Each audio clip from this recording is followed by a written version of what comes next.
This is our bus house. While the crew deck are busy doing their job, this is my Peter. I am also busy with my hatch cover controllers. These are the most masipag crew.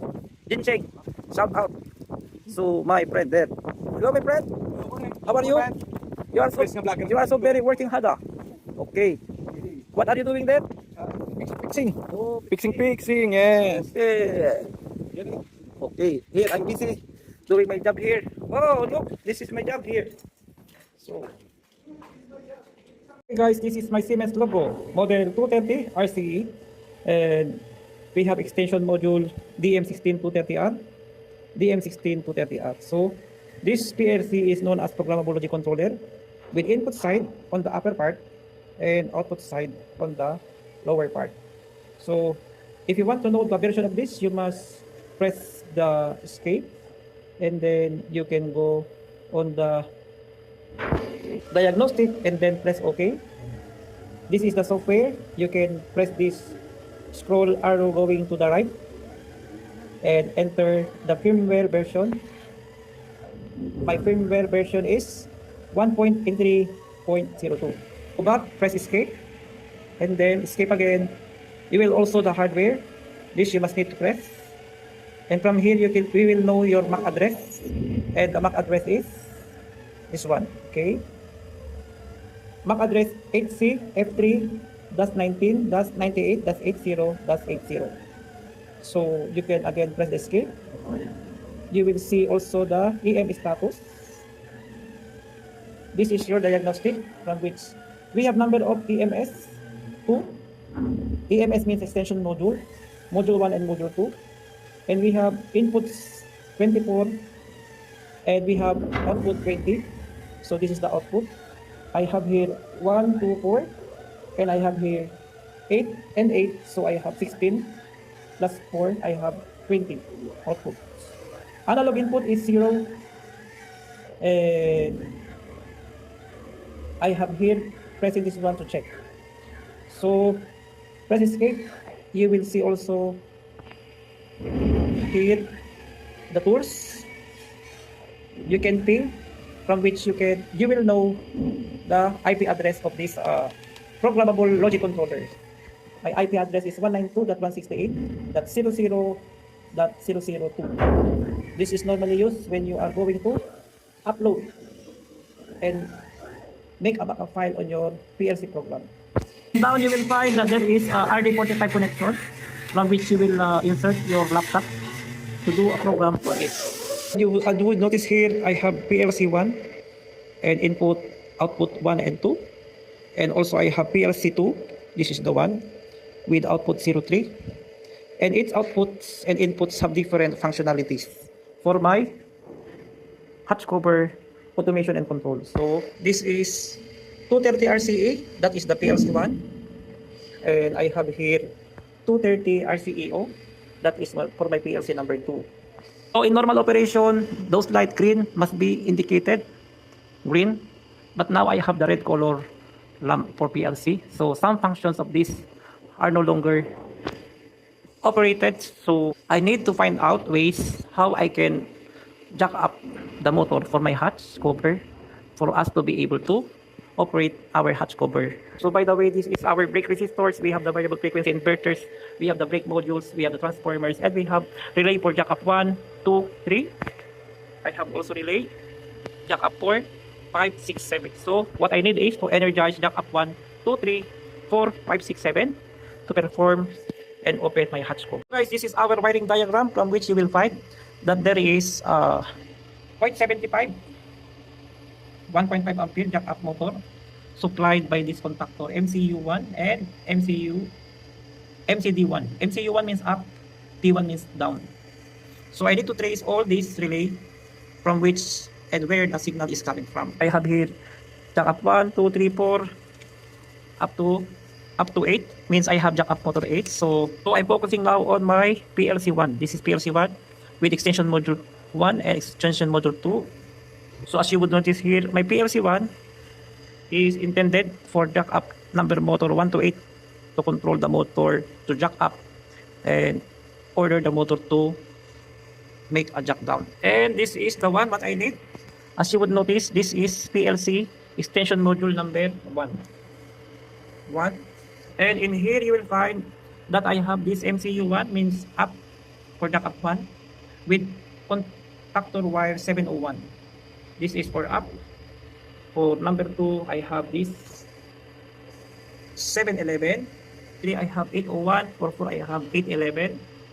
And so on. So, what I'm going to do is, I need to make connection on this internal relay inside of my PLCs. But since my PLC is not working anymore and the program is corrupted, what I need to do is, I will take out this cable 701 and put switch here. And this switch is going to my 335. So when I trigger the switch, I will be able to simultaneously perform the jack up command for my jack up motor 1, 2, 3, 4, 5, 6, 7, 8. I have here my terminal connectors with switch. I'm going to prepare and I'm going to show you how to do it. Same thing also with my down command. Okay. So this MCD1 means down, MCU1 means up, MCD2 means down, MCU2 means up. So notice down command is coming on the cable 701 here, and it was be located here. The 701, I have 704, 714, and so on.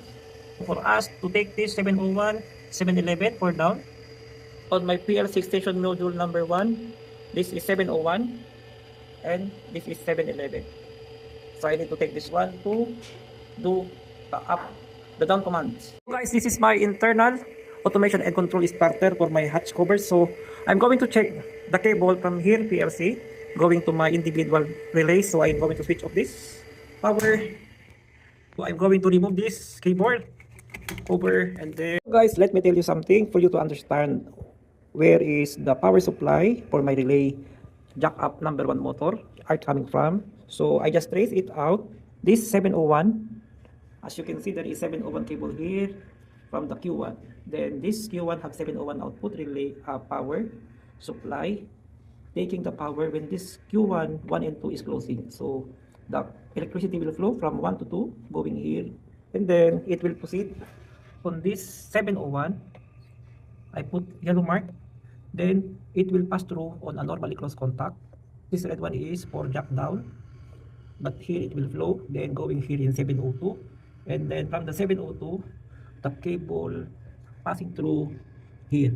So this is our jack up relay, the green color.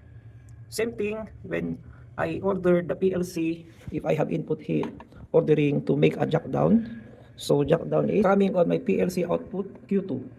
So when this relay closing together, the electricity will flow from 1 to 2 going to my 704, and then this 704 will passing here on my up command relay normally closed going here 705, and this 705 will go directly to cable. So this is going to my relay contact inside for commanding the jack motor cylinder down.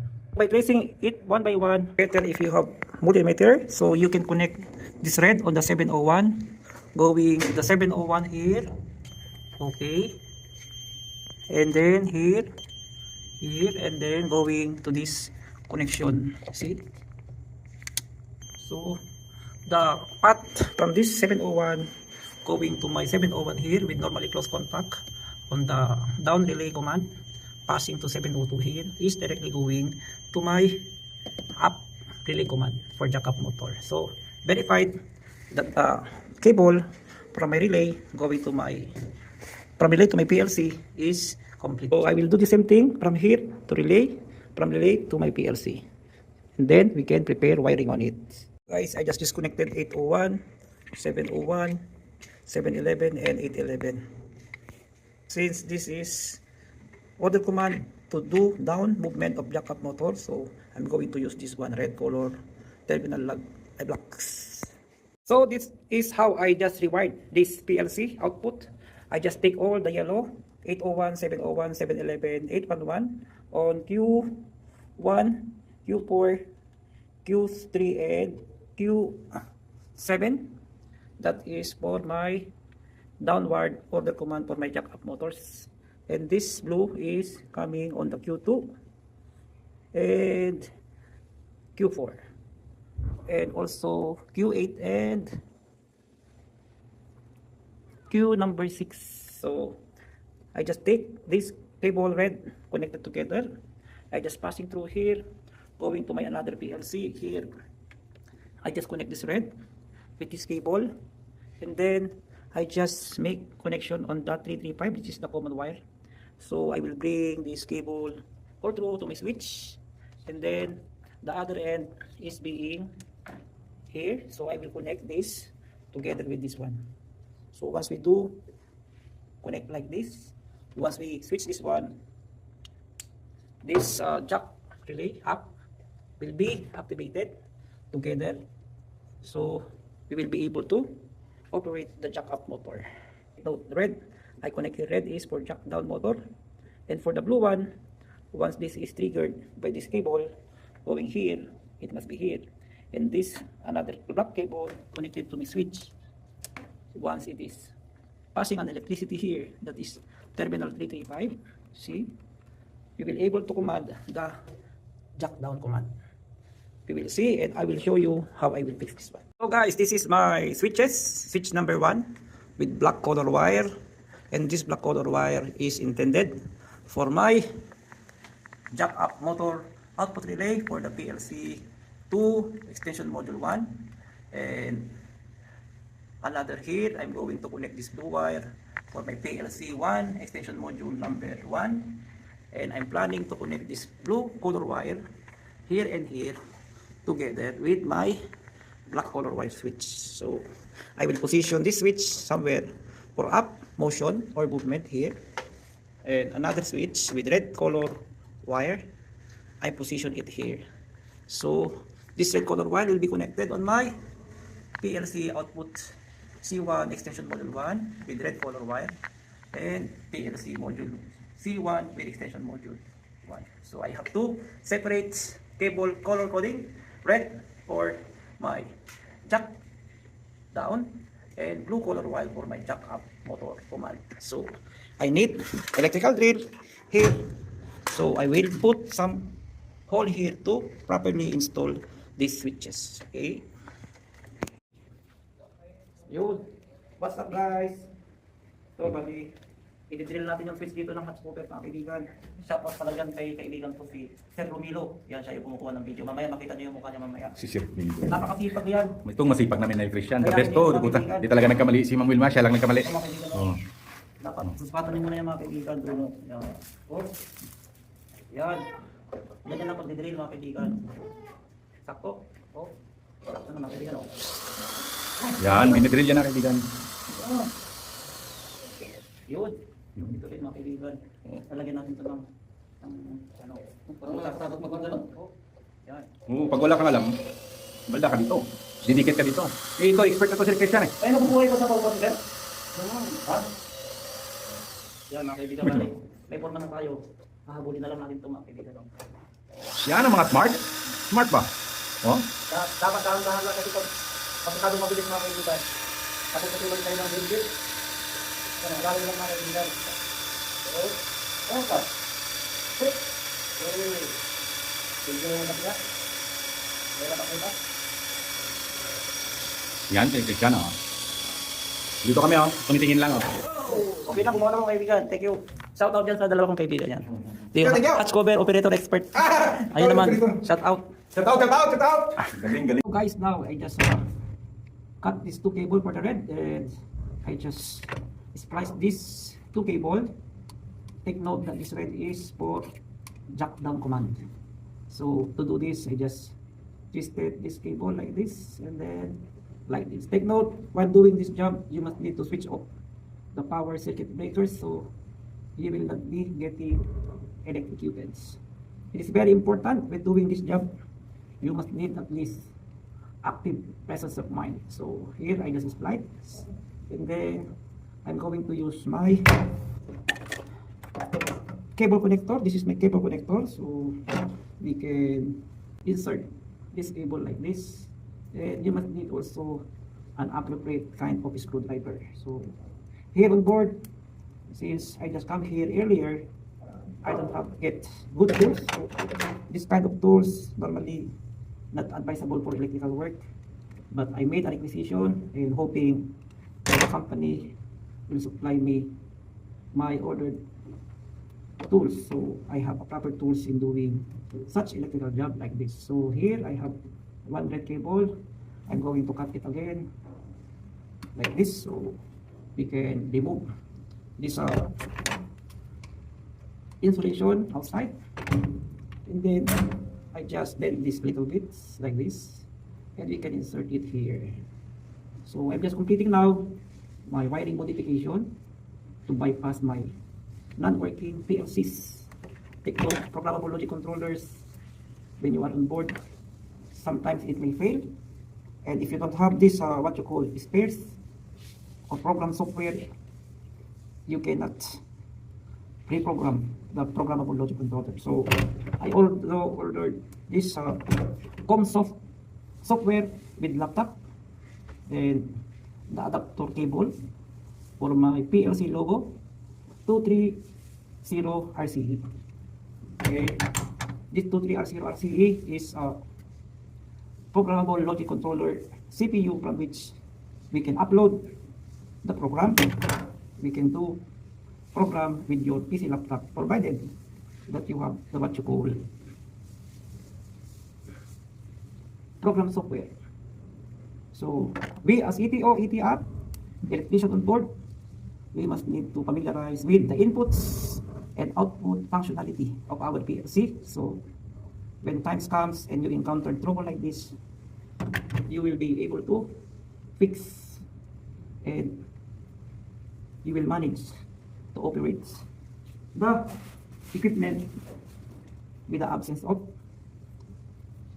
programmable logic controller.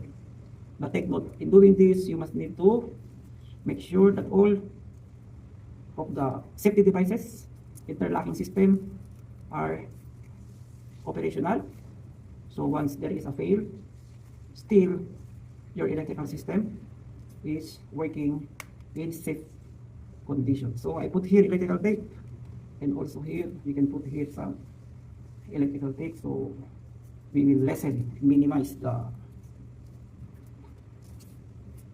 possibility of removing these two terminal wires. So I just make like this, put some covers, and we can finally do our wiring on this particular job. Guys, is in here you will find I put here the common wire for my 335 terminal to powering up our wire going down to my switches here. And then when this is on, the contact here will close, so it will deliver the power going to my two cable, one for the PLC, number 2 extension module 2 for this command, this is down command, and another one is going to my PLC output C1 extension module 1 to order command jack down. Also here I have also one cable block here, still 335 terminal. So this 335 terminal is going to my switch. This is open, this is closed. So once I close this one, the contact will deliver the voltage here going to my two blue cable, one here for jack up command and another here for a jack up command. So for now, this PLC extension module C1 number 1, PLC 2 extension module 1 is not operational because I have here one system completely not working at all. So by doing this, we will able to perform the jack up and jack down operation by commanding those relays down here and here. So after this, we are going to test, so we will see that there is current indicated here. Here I have two sets of switch number 1 for the up command and switch number 2 for the down command. Once you switch on this one, you will observe that this contactor relay, black color, this is green, 1, 2, 3. This relay is energized number 4 and number 5. So I'm going to switch off here. If I switch off this one, you will find this relay green will be de-energized. Note, number 5. Okay. Then I'm going to order a command for jack down. So this is the switch. I'm going to push. See? Again, jack 1, red relay, jack 2, red relay, jack 3, red relay, jack 4, red relay, and 5, 6, 7, 8. So together, all of them are activated using this. So I'm going to switch off, then I'm going to switch on the breaker. So we will see how much is current is being drawn when we do a jack up command. So from there you will find how much current is. I'm going to switch on the jack up switch. You will find here, see, I have here 1.12, 0.93, 0.74. This LC is overload, no problem. So switch off. So you will find if you have this overload, you must need to reset the motor by pushing this one, and then 2, 3. So you can reset. Okay, and here also you have pushing this one, reset 1. So it is reset. So I'm going to make order command for jack down. We will see again how much current is being thrown. 1, 2, 3, 4, 5. Okay. So that I have 1.33, 0.84, 0.73, something like that. So switch off. So for the moment, we are successfully done to operate the jack up motor and jack down motor for my hatch cover number 2. So this is how I do, how to fix the faulted PLC 230 RCE while we are waiting to come the spare, which I ordered already and expected to be supplied when we are in Singapore or China port. So guys, this is my quality control inspector on board, and he is going now to verify if we are able to operate our hatch cover without using our faulted PLC that is red. So this PLC is now not working at all. We are going to perform. Make sure all tanker here is off, and then all the relay here will be activated at the same time. Okay, he will press the switch. This one, and this one here. All relay is activated. Off. Yun. Kaya yung bitaw sila parehas. Ang ganda niyan. Kasamang switch down. Yun. Lahat ng red activated. Yun. Okay, sige. Off. Okay, verified working. So, simulate natin. On natin yung mga breaker. On lahat. 1, 2, 3, 4, 5, 6, 7, 8. So, 8. Pipindutin ni sir yung up. Tingnan niyo yung current dito ha. Kung ilan yung current. Hindi mo gano'n. Sige. Saglit lang ha. Saglit lang. Ayun. 5 ampere, 1.3 ampere. Okay. Tapos yun namang down. Ayun. Okay. So, pasado ba? Pasado. Yun. This is my quality control inspector, Sir Ariel. Thank you very much. Thank you for watching. Subscribe my YouTube channel, ETO ETR Educational Vlog. Marami kayong matututunan sa panonood dito. So, this is my hatch cover number 2. Please subscribe, like, and share. So, those are the hatch cover for my 4, 3, 2, 1. So, this is the house of my controller, and this is my hatch cover. So guys, thank you very much. Please subscribe, like, and share. So this is my bulk carrier ship. As you see, I have here very nice weather. For the moment, I'm just switching off this one. Okay. So Boson will do a simulation test with me. Thank you very much for watching my ETO ETR educational vlog. This is the internal part of our PLC module. As you can see, I found here some broken parts. This broken parts is located somewhere here. So once it is broken, you will not able to operate the hatch cover by PLC. Yun. This is the electronic PCB module with some IC chips. Ito rin na meron siyang relay. Relay. 230 RCO. Yun. So, by means of this, we can operate. Jack up, jack down. Do not switch on at the same time. Okay. Sayang nung sira na. No? Sayang siya. Oh. Ito mga pin. Ito mga pin niya. Oh. Papasok doon. Maglalapat lang.